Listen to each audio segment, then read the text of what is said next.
আসসালামু আলাইকুম। BD investor কনসালটেন্টের পক্ষ থেকে সকল বিনিয়োগকারীকে শুভেচ্ছা জানাচ্ছি। আলহামদুলিল্লাহ, আজকে আমরা বাজার পজিটিভ দেখেছি, 25 পয়েন্টের মতো বাজার পজিটিভ হয়েছে। এবং বাজারে যদি আমরা দেখার চেষ্টা করি সেক্ষেত্রে হচ্ছে গত দিনের চেয়ে কিছু শেয়ারের যে গেইনের সংখ্যাটা কমেছে, কিন্তু লসের সংখ্যাটা বেড়েছে। তার মানে হলো বাজারে কিছু শেয়ার, যে শেয়ারগুলোতে দাম বেড়েছিল এর আগে, সেখান থেকে মানুষ প্রফিট টেক করেছে।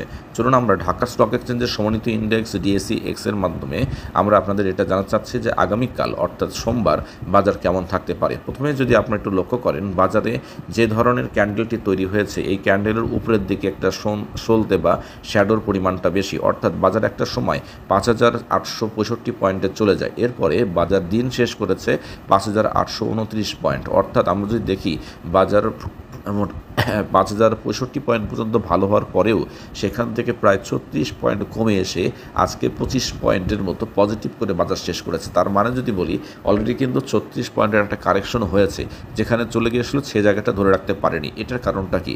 এর কারণটা গতদিন আমরা জানিয়েছিলাম যে বাজার শুরুর দিকে পজিটিভ হতে পারে, তারপর দেখা যাচ্ছে যে বাজার নিচের দিকে নেমে আসতে পারে। এটা কেন জানিয়েছিলাম? তার কারণ আপনারা দেখতেই পাচ্ছেন যে গত লাস্ট 3 দিন যাবৎ বাজার কিন্তু পজিটিভ, এবং মোটামুটি এই যে পজিটিভ হওয়ার কারণে বাজার থেকে একটা প্রফিট টেক করে নেওয়ার সময় কিন্তু এসেছে। আর যখন মানুষ এখান থেকে প্রফিট টেক করে নেবে, খুব স্বাভাবিকভাবেই যে শেয়ারগুলোর একটা সময় দাম বৃদ্ধি পাচ্ছিল, এই যে বা এই কদিনে দাম বৃদ্ধি পেয়েছে, সেই শেয়ারগুলো কিন্তু দাম আর বৃদ্ধি পাবে না, বা সেখান থেকে বৃদ্ধিটা স্তীমিত হয়ে যাবে। এই কারণে কিন্তু বাজারে আপনার প্রায় 36 পয়েন্টের মতো কারেকশন হয়ে কিন্তু আজকে 25 পয়েন্ট পজিটিভে বাজার শেষ করেছে।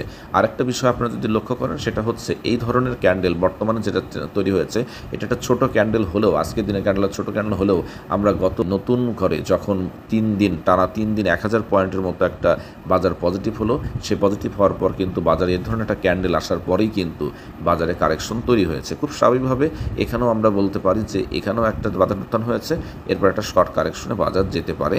এবং এই ক্ষেত্রে কেন যেতে পারে, কারণ হলো যে বিভিন্ন শেয়ার থেকে মানুষ প্রফিট টেক করছে। আবার যেহেতু পজিটিভ আছে, সেক্ষেত্রে বলা যায় যে আগামী সোমবারে কিছুটা বাজার যদি আপনার কারেকশনে যায়ও, কিন্তু সেই কারেকশনের লেভেলটা থাকবে খুব ছোট কারেকশন। তবে যেহেতু বাংলাদেশের মানুষ অত্যন্ত প্যানিকগ্রস্ত হয়ে যান, প্যানিক সেল দেন, কম দামে শেয়ার সেল দেন।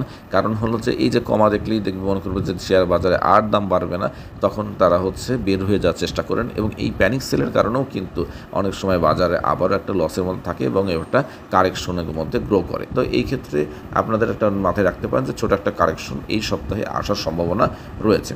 তো যাই হোক, এবার আমরা সরাসরি আপনাদের অন্যান্য বাজারের অন্যান্য বিষয় নিয়ে একটু কথা বলি। আজকে লেনদেনের পরিমাণটা ভালো। বাংলাদেশের স্টক মার্কেটে, যে সম্পূর্ণ স্টক মার্কেটের মধ্যে আমরা গড় লেনদেন বৃদ্ধি পাচ্ছে, যদিও বা গতকালকের চেয়ে কিছুটা লেনদেনের পরিমাণ, অর্থাৎ গত বৃহস্পতিবারের চেয়ে কিছুটা লেনদেনের পরিমাণটা কম হয়েছে।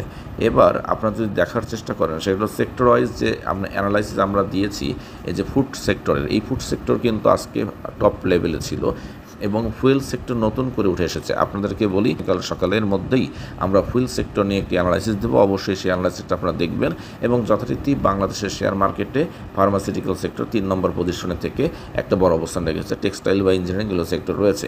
এবার একটা জিনিস দেখার বিষয়, সেটা হচ্ছে ব্যাংক সেক্টর। ব্যাংক সেক্টর কিন্তু আগে একদম টপ লেভেলে ছিল, গত সপ্তাহের যদি বলি, সেখান থেকে কিন্তু নিচে নেমে এসেছে। অর্থাৎ ব্যাংক সেক্টরে কিছুটা দাম কমবে, কারেকশন হবে, আর নিচে যে সমস্ত কোম্পানিগুলো রয়েছে সেগুলো ধীরে ধীরে সামনের দিকে উঠে যাবে, মানে যে সমস্ত সেক্টরগুলো রয়েছে। তো যাই হোক, আমরা সব কিছুরই ধীরে ধীরে সেক্টর ওয়াইজ আমরা অ্যানালাইসিস আপনাদের দেবো। আপনারা সেই অ্যানালাইসিসের মাধ্যমে আপনারা শেয়ার বা বাজার সম্পর্কে সম্যক ধারণা পেতে পারবেন। তো যাই হোক, সে বুঝে বিনিয়োগ করুন এবং বিডি ইনভেস্টর কনসালটেন্টের সঙ্গে থাকুন।